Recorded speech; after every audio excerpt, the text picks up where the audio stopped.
Alhamdulillahi Rabbil Alamin wa bihi nasta'inu ala umuri dunya wad din wassalatu wassalamu ala sayyidil mursalin sayyidina Muhammadin wa ala alihi wa sahbihi ajma'in. Allahumma salli wa sallim ala sayyidina Muhammadin miftahi babi rahmatillah adada ma fi ilmillah salatan wa salaman daimain bidawami mulkillah wa ala alihi wa sahbihi wa man wala. Allahumma salli wa sallim ala sayyidina Muhammadin salatan tumiddu biha jismi min jismih wa qalbi min qalbih wa ruhi min ruhih wa sirri min sirrih wa ilmi min ilmih wa amali min amalih wa khuluqi min khuluqih wa wijhati min wijhatih wa ta'udu barakatuha alayya wa ala ashabi wa ala awladi wa ala ahli asri ya nur ya nur ya nur ij'alni nuran bihaqqin nur. Amma ba'd. Alhamdulillah, yang sama-sama kita hormati para habaib dan juga asatir, begitu juga jamaah Majlis Rasulullah yang insyaallah dicintai oleh Allah dan juga Rasulullah sallallahu alaihi wasallam. Tadi kita sudah banyak mendengarkan daripada nasihat guru kita Al-Habib Muhammad bin Syahab yang mengingatkan kita tentang bulan Sya'ban, begitu juga peristiwa insyiqaqul qamar, dan juga kita tadi mendengarkan daripada sedikit ceramah daripada ayah beliau Al-Habib Anis, yang mana menjelaskan kepada kita kemuliaan majlis yang kita hadiri ini. Di situ di dalam riwayat Al-Imam Al-Bukhari bahwa para malaikat Allah Subhanahu wa taala mereka diberikan tugas oleh Allah Subhanahu wa taala di setiap saatnya yaltamisuna hilaqad dzikr.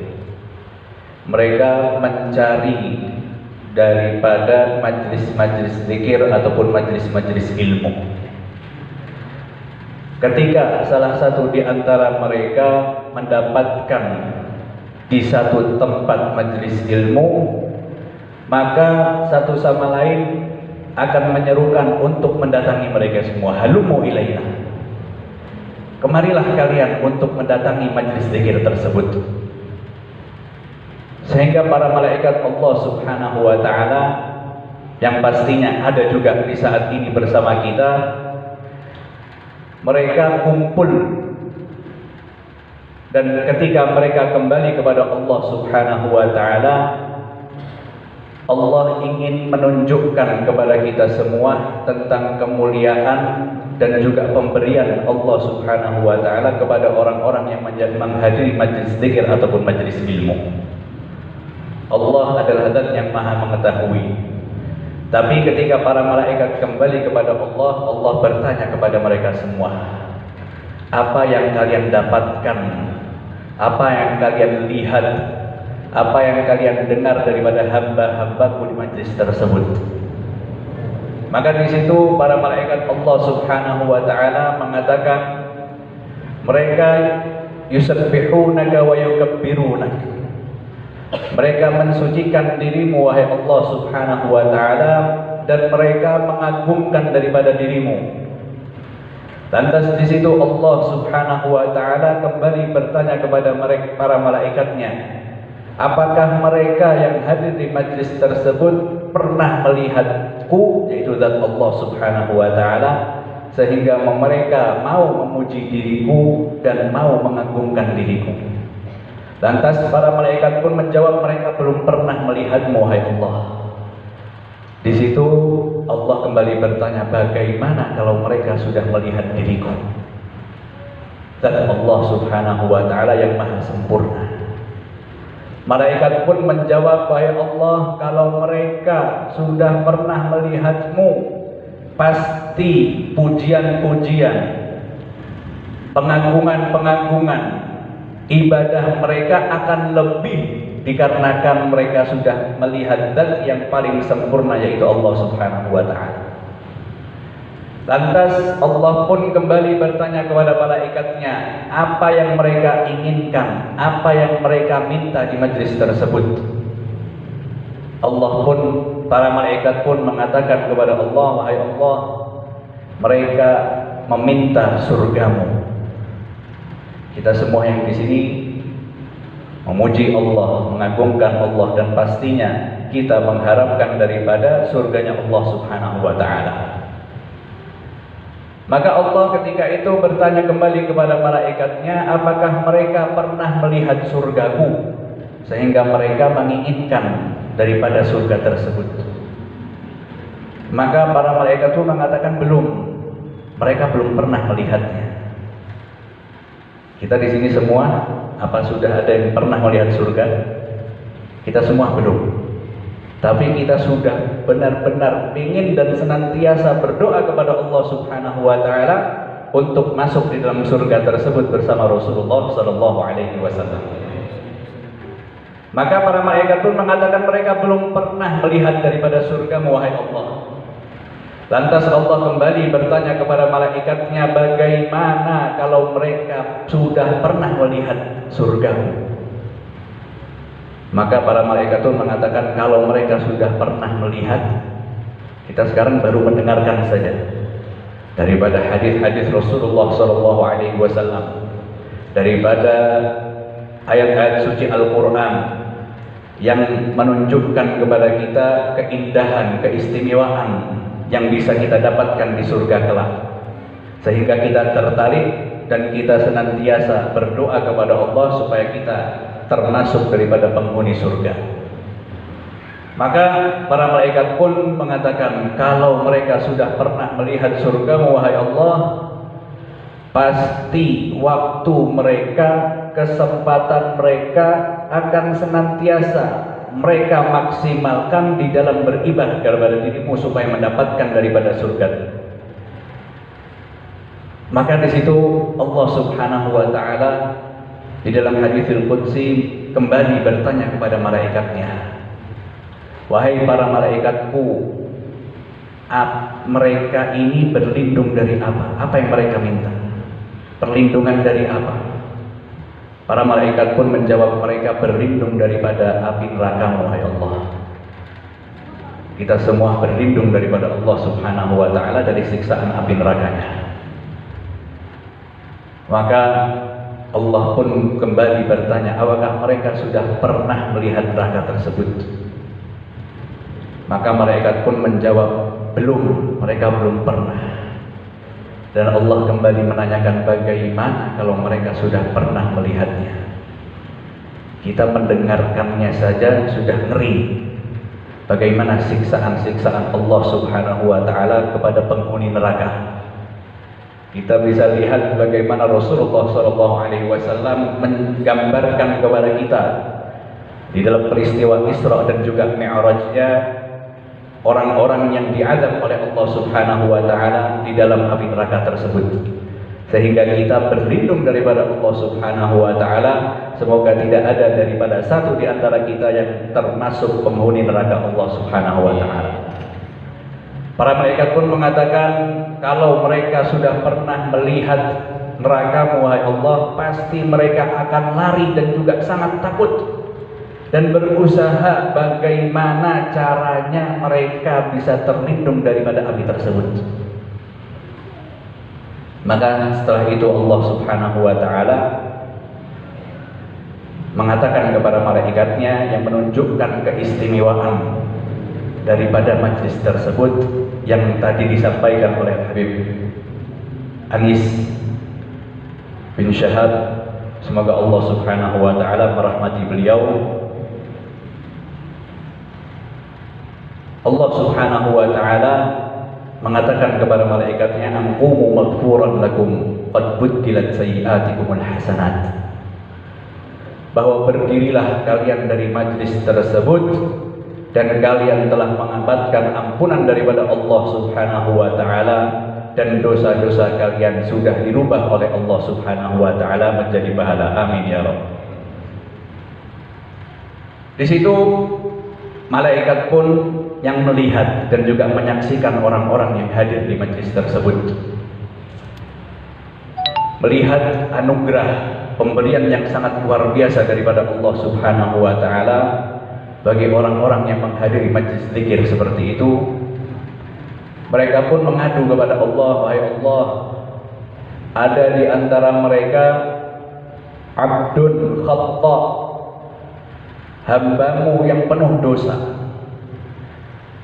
Di dalam riwayat yang lain, ada seorang hamba di majlis tersebut hanya melewati majlis itu dan ikut-ikutan saja hadir di majlis tersebut. Marra bihim fajalasa ma'ahum. Maka di situ Allah Subhanahu wa taala tidak menutup pemberiannya, anugerahnya dan juga kemuliaannya untuk majlis itu. Allah Subhanahu wa taala katakan di dalam haditsul qudsi, humul qaum la yashqa bihim jalisuhum, bahwa mereka kelompok yang duduk karena Allah Subhanahu wa taala, yang duduk mengagungkan Allah Subhanahu wa taala, meminta surganya Allah Subhanahu wa taala dan juga berlindung daripada siksaan api nerakanya, yang duduk saja bersama mereka tidak mungkin dicelakakan oleh Allah Subhanahu wa taala. Semoga kita semua pun juga mendapatkan keberkahan dari majlis ini, sehingga berdirinya kita dari majlis ini, dosa-dosa kita telah diampuni oleh Allah Subhanahu wa taala. Dosa-dosa yang pernah kita perbuat dirubah oleh Allah Subhanahu wa taala menjadi pahala. Niat apapun yang kita niatkan di sini, insya Allah dikabulkan oleh Allah Subhanahu wa taala. Para hadirin yang dirahmati Allah Subhanahu wa taala, izinkan Al-Fakir menceritakan dua cerita. Kejadian tersebut terjadi di masa Rasulullah sallallahu alaihi wasallam. Yang pertama, cerita tentang sahabat Rasulullah sallallahu alaihi wasallam, Rasulullah yang ditugaskan oleh Allah Subhanahu Rasulullah sallallahu alaihi wasallam untuk membawa surat balasan daripada surat yang didapatkan oleh Rasulullah sallallahu alaihi wasallam dari Musailamatul Kadzdzab. Surat tersebut diberikan oleh Rasulullah sallallahu alaihi wasallam kepada sahabatnya Hubaib bin Zaid al-Ansari, yang isinya teguran daripada Rasulullah sallallahu alaihi wasallam bahwa dirinya bukanlah nabi ataupun rasul.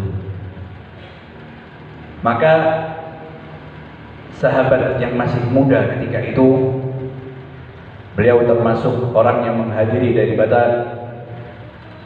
Bai'atul Ridwan tahta syajarah.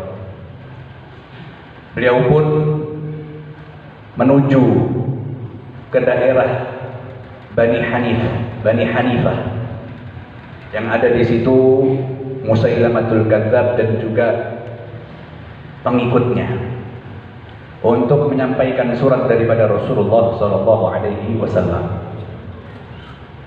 Setibanya di tempat tersebut, diserahkannya surat itu kepada Musailamah, dan Musailamah ketika itu langsung membaca daripada surat Rasulullah sallallahu alaihi wasallam, dan terlihat daripada wajah Musailamah ketika itu sangat marah sekali dengan balasan surat yang ketika itu didapatkan daripada Rasulullah sallallahu alaihi wasallam, yang mengecam daripada apa yang telah dia lakukan, yaitu mengumpulkan orang-orang, menyesatkan mereka semua dan mengaku-ngakui bahwa dirinya adalah utusan Allah.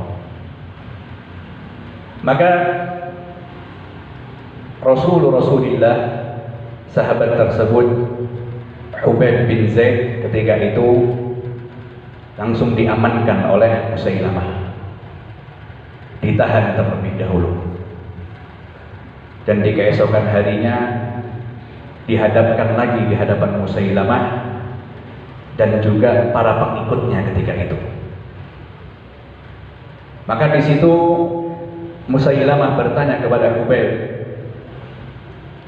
"Atashhadu anna Muhammadan Rasulullah?" Apakah engkau bersaksi bahwa Muhammad adalah utusan Allah? Maka Hubaib mengatakan, "I wallahi asyhad." Demi Allah aku bersaksi bahwa dirinya adalah utusan Allah. Maka Musailamah melanjutkan pertanyaannya lagi. Dirinya bertanya kepada Hubaib, sahabat Rasulullah sallallahu alaihi wasallam, "Atashhadu anni Rasulullah?" Apakah engkau bersaksi bahwa diriku, yaitu Musailamah, Rasulullah, utusan Allah? Maka kita bisa lihat sahabat yang masih muda usianya ketika itu. Beliau menjawab dengan lantang dan juga tegas. Dirinya datang sendirian di hadapan Musailamah dan juga pengikutnya. Apa yang beliau katakan? Inna fi udhunayya samamun an sama'i ma taqul. Bahwa kedua telingaku ini tuli, tidak bisa mendengar atas pertanyaan yang baru saja engkau tanyakan kepadaku. Karena dirinya tahu bahwa pertanyaan itu adalah pertanyaan yang tidak pantas ditanggapi, bahkan didengar. Maka ketika itu Musailamah pun marah, meminta kepada ajudannya untuk menyiksa daripada Hubaib. Diriwayatkan bahwa sedikit demi sedikit anggota tubuh Hubaib dipotong. Dan setelah dipotong, dipertanyakan kembali oleh Musailamah, "Atashhadu anna Muhammadar Rasulullah?" Dalam keadaan seperti itu, beliau dengan lantang masih menjawab, "I wallahi ashhad."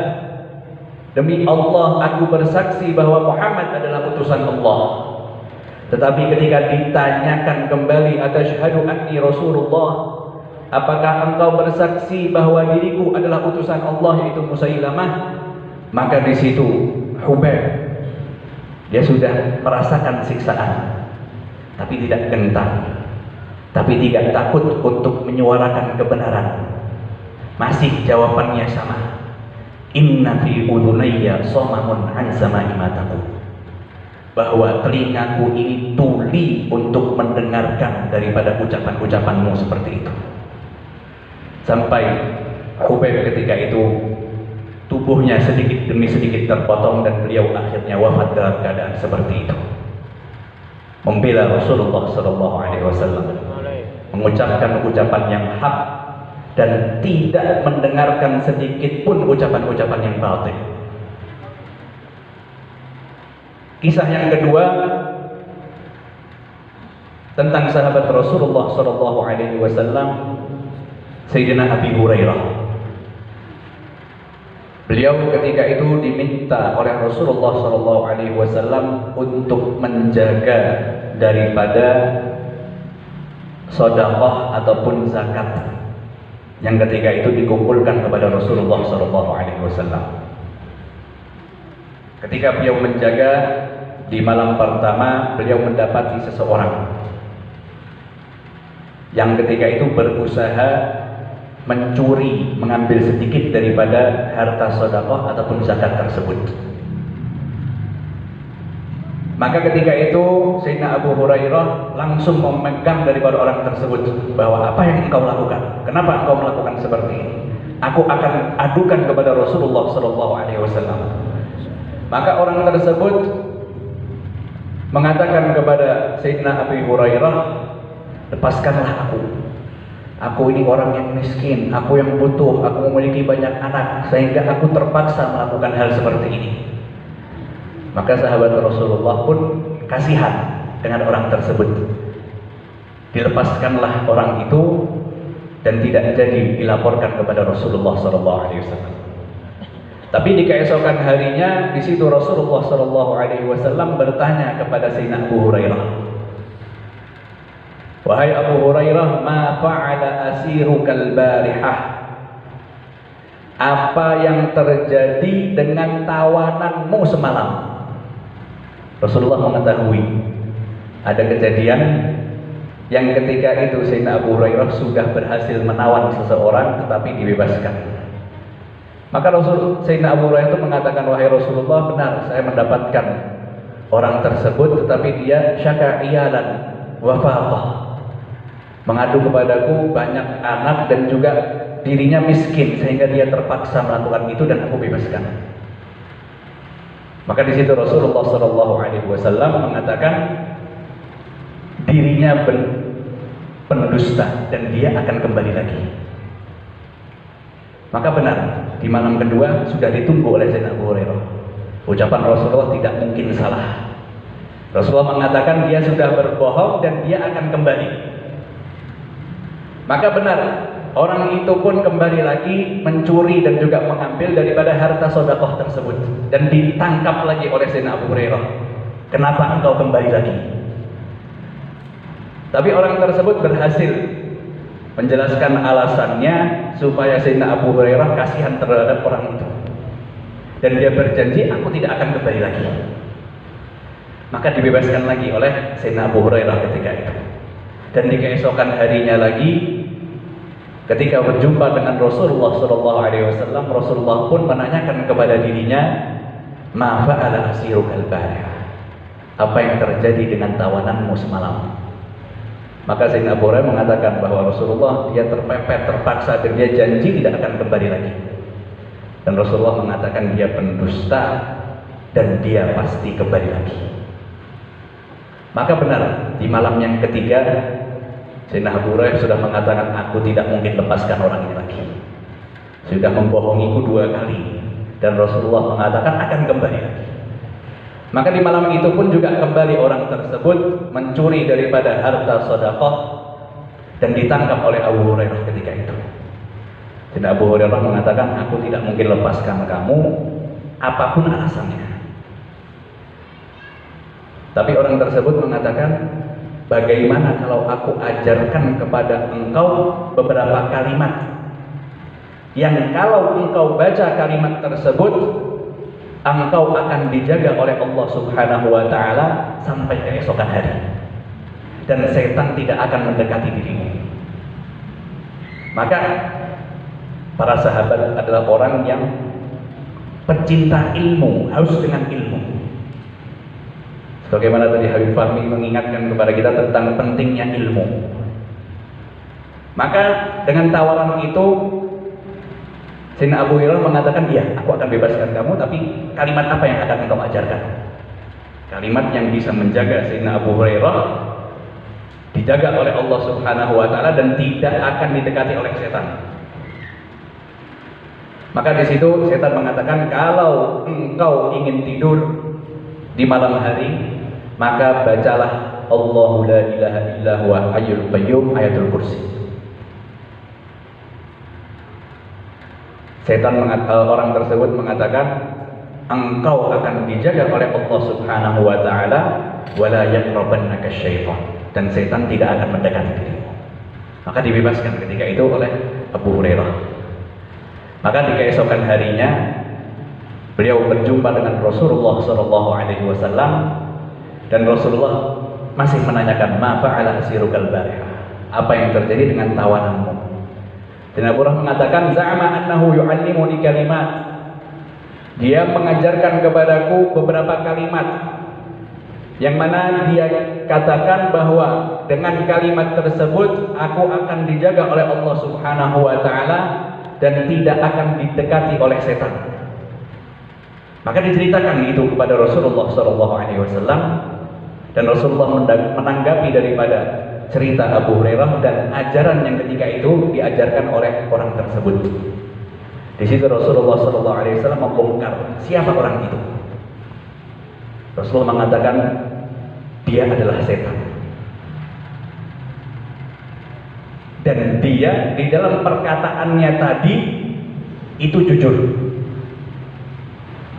Tapi Rasulullah SAW menjelaskan, huwa kafur, dan dia pendusta.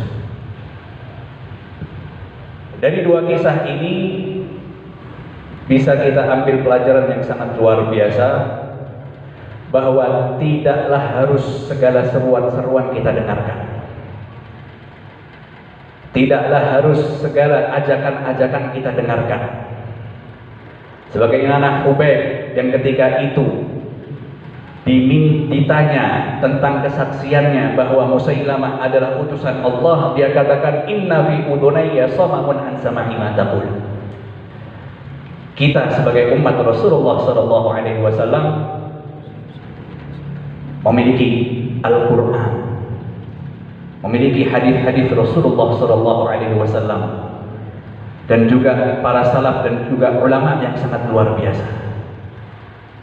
Maka kalau kita mendengarkan seruan selain daripada mereka semua, kita harus berpintar untuk mengatakan inna fi udunayya samaun an sama'i ma taqul. Jangan buang waktu kita untuk mendengarkan ucapan-ucapan seperti itu yang tidak bersumber daripada Allah, tidak bersumber daripada Rasulullah SAW dan juga para ulama. Katakanlah kepada mereka, kami tidak mendengarkan daripada seruan-seruan tersebut. Begitu juga peristiwa yang dialami oleh Sayyidina Abu Hurairah ketika itu. Di situ Rasulullah SAW mengajarkan sesuatu yang sangat luar biasa. Ucapan setan ketika itu yang mengajarkan kepada Abu Hurairah tentang ayatul kursi, bahwa yang membacanya di malam hari akan dijaga dan setan tidak akan mendekatinya, itu adalah ucapan yang benar. Tapi digarisbawahi oleh Rasulullah SAW yang menyampaikannya, ditekankan oleh Rasulullah SAW yang menyampaikannya adalah setan dan dia adalah pendusta.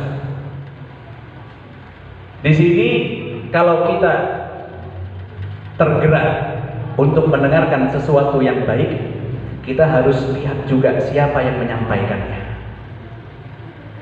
Jangan sampai semua orang yang menyerukan kepada kita kebaikan, kita suka kepada orang tersebut, kita ikut kepada orang tersebut, kita cinta kepada orang tersebut, sehingga apapun nanti yang disampaikan oleh orang itu akan kita terima, benar atau tidak. Yang menyampaikan kebaikan harus kita lihat ilmunya, akhlaknya, menggambarkan tentang akhlak dan juga ilmu para salafun shalih ataupun tidak, menggambarkan dengan pengagungan mereka kepada para ulama atau tidak, sanadnya nyambung sampai kepada Rasulullah ataupun tidak. Kalau tidak, boleh ambil baik, tapi jangan sampai kita mengikuti daripada orang tersebut. Kebaikannya boleh kita ambil, tapi kalau sampai cinta, kalau sudah cinta, apapun yang diucapkan nanti akan kita terima, mau tidak mau, dari orang muslimnya ataupun orang kafirnya ataupun orang-orang yang memiliki ilmu di dalam bidang duniawi yang sangat luar biasa.